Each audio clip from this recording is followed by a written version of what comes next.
আপনি সূরা নূরের একটা উদাহরণ দিয়ে বললেন যে সূরা নূর হচ্ছে সেখানে একটা মানুষ কিভাবে জীবন চলাবে বা জীবন পরিচালিত করবে সকল কিছু সেই কোরআনকে নির্দেশনা অনুযায়ী মেনে আমাকে জীবন পরিচালিত করতে হবে, তাই তো?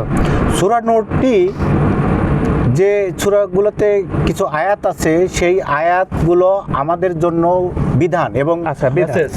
ওখান থেকে আমরা উপদেশ গ্রহণ করব এবং ওইটা আমাদের জন্য ফরজ করা হয়। ফরজ করা। আচ্ছা, এখন আপনি হলেন ইসলাম শাস্ত্রের মানুষ বা ইসলাম মতবাদের মানুষ, কিন্তু আমি যদি ভিন্ন মতাদর্শী হয়ে থাকি তাহলে সূরা নূর তো আর আমি চিনব না, তো সেক্ষেত্রে আমার করণীয়টা কি? আপনার প্রত্যেকটি জায়গায় প্রত্যেকটি ধর্মগ্রন্থ বলেন, ধর্মযাজক বলেন, ধর্মগুরু বলেন, পীর বলেন, দরবেশ বলেন, ঠাকুর বলেন, গোসাই বলেন, ইসলামের আলেম বলেন, জ্ঞানী বলেন,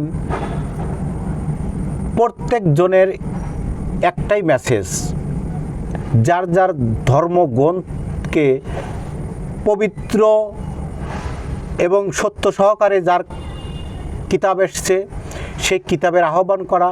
আর সেই আহ্বানে একটাই আহ্বান, সেটা হলো এই আসমান জমিন সৃষ্টিকারী এবং পরিচালককারী এক আল্লাহকে, এক ঈশ্বরকে, কেউ গড বলছে, গডকে বিলিভ করবে, বিশ্বাস করবে।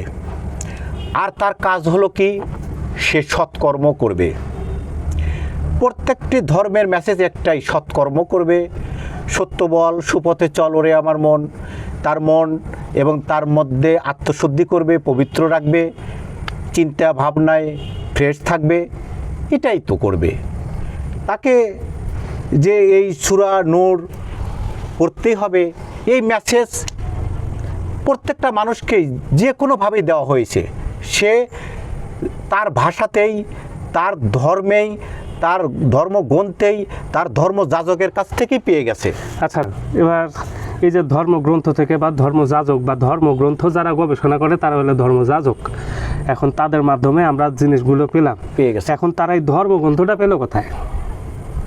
যেমন আপনারা ইসলাম শাস্ত্রের মানুষ, আপনারা কোরআন পাইছেন, তাই না? তারপরে